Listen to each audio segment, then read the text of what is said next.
sound of weapons fire rattled around the capital. The Bosnian peace process appears to be going nowhere. Shelling yesterday killed at least 8 people, according to Bosnian government.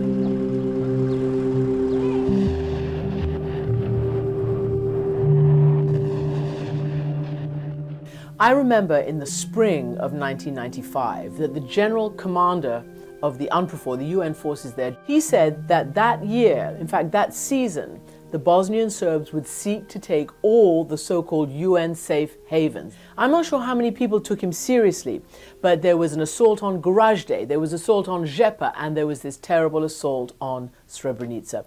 To this day, you know, the numbers are staggering. 8,000 or so Muslim men and boys slaughtered just because they were Muslim. I remember the terrifying images of General Ratko Mladic walking around the civilians in Srebrenica and telling them not to be afraid. The men were all taken off and the women and children were sort of put to one side. I remember he was trying to give them sweets, and I remember in Serbo-Croat he said, "Don't be afraid." And it was about the most chilling video that I've seen ever in my life, actually, because within hours these men were slaughtered, the men and the boys. In August of that same year, another huge mortar attack on a market in Sarajevo, and that was the trigger, and NATO bombed for a couple of weeks, and the Serbs cried uncle. This group of, now we know, you know, paper tiger really, that had held the world at bay for so long.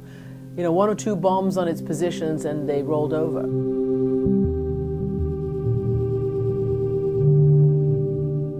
Let's not forget that this was a slaughter of civilians, not a traditional army against army. It was a completely unlevel playing field, right down to the fact that they were perched on the mountains surrounding Sarajevo, and the civilians were in all these valley towns and cities who were being sniped, who were being shelled at bread lines, at water lines, you know, crossing the road, children even, women, old men.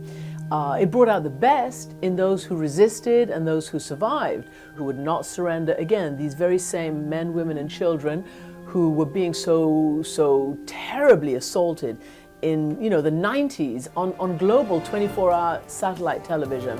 Live from the Carter Presidential Center in Atlanta, CNN presents A Global Forum. Mr. President, our next question is from Sarajevo, from CNN correspondent Christiane Amanpour. Mr. President, it's a privilege to address you from Sarajevo.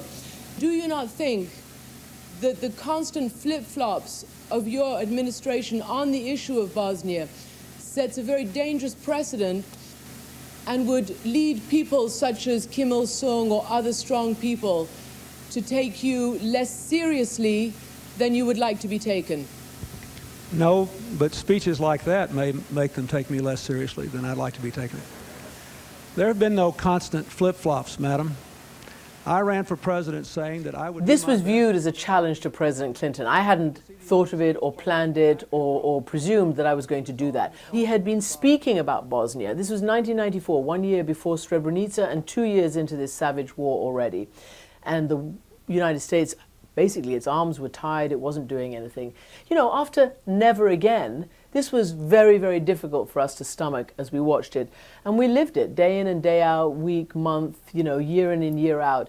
And it was my opportunity to ask him a question. It turned into a confrontation.